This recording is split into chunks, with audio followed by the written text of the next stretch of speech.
శతాయు పురుషస్యాయుష్యేవేంద్రియే ప్రతిష్టతి. అయ్యా రాజమూర్తి గారు, మీ సుపుత్రుడి యొక్క జాతకం మహర్దశ, నరసింహాంశ సంభూతుడైనటువంటి జాతక చక్రం ఇది. మహర్జాతకుడయ్యే అవకాశాలు కూడా చాలా ఉన్నాయి. అయ్యా, మీ వంశంలోనే ఇతడు ఒక మహావృక్షంలా ఎదుగుతాడు. మంచి విషయం చెప్పారు స్వామి. భవిష్యత్తు బలంగా ఉంటుందని సెలవిచ్చారు. తల్లిదండ్రులకి ఎలా ఉంది స్వామి? ఇప్పుడు అది అప్రస్తుతం అమ్మా. భగవత్ సంకల్పం అంతా మంచే జరుగుతుంది. సంతృష్టం ధనము భయం సమాకృతనభ్యస్తం దత్తాం వరుణస్య మన్యుః. ఈ ఆంజనేయుణ్ణి ఎల్లప్పుడూ బాబు మెళ్ళలోనే ఉండనివ్వండి. అలాగే. శుభం భూయాత్.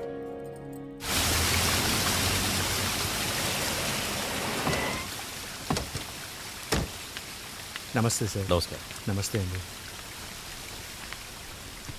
అందరికీ జీతాలు ఇచ్చేసినట్టేగా? ఇచ్చేసాను సార్. మీరు తీసుకున్నారా? లేదండి, మొన్నే కదా మా మనవరాలు పెళ్ళుందని ₹1,00,000 తీసుకున్నాను. అది పెళ్లి ఖర్చులకండి, ఇంటి ఖర్చులకొద్దా? దేని ఖర్చులు దానివే. 20 ఏళ్లుగా మమ్మల్ని నమ్ముకునున్నారు. ఆ మాత్రం తెలీదా? రేపటి నుంచి రామరాజు కూడా వస్తాడు. మన వ్యాపారానికి సంబంధించిన లావాదేవీల అకౌంట్స్ అన్ని తను కూడా చూసుకుంటాడు. సరేనండి, అన్నీ వివరంగా చెప్తానండి. మీరు ఆ పనిలో ఉండండి, నేను అలా తిరిగి వస్తాను. అలాగే. అలాగే బావా.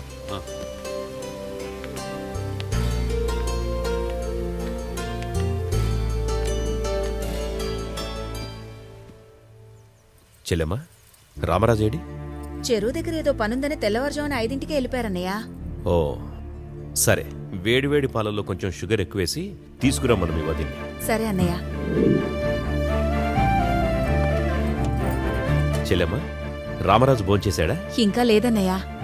మా అన్నయ్య ఈ మధ్య మధ్యాహ్నం అన్నం తినడానికి రావడం మానేశారండి. పనిలో ఉంటే ఆకలిన్న విషయం మర్చిపోతున్నారు. అంతా నీచలవే కదన్నయ్య.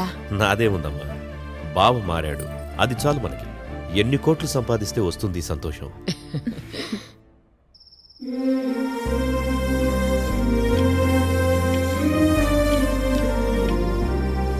అర్ధరాత్రి పూట కూడా లెక్కల్లో మునిగిపోయాడంటే నా కోసమే రాత్రింబగళ్ళు కష్టపడుతున్నాడు అనుకున్నాడు మీ నాన్న.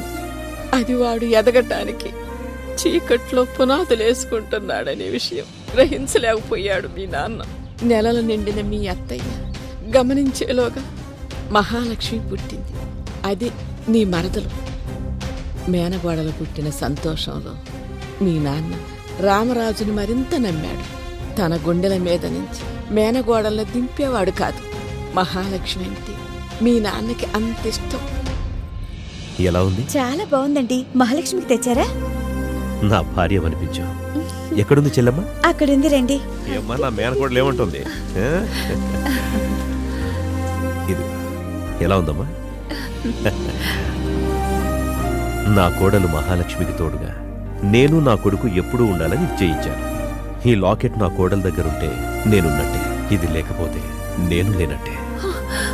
అన్నయ్య, ఇది జ్ఞాపకం మాత్రమే, కానీ నువ్వు నా ప్రాణం అన్నయ్య.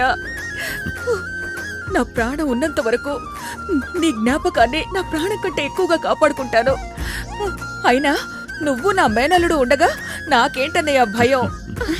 సరిపోయింది. ఈ అన్నా చెల్లెళ్ళ ప్రేమ చూస్తుంటే దిష్టి తగులుతుందేమో అత్తయ్య. ఏ మాయదారి కళ్ళు వీళ్ళ మీద పడకుండా దిష్టి తీసేయాలి. సితిమంటను కూడా వాడికి అనుకూలంగా చలిమంటలా వాడుకుంటాడు. అంతటి ఘనుడు మీ మామయ్య.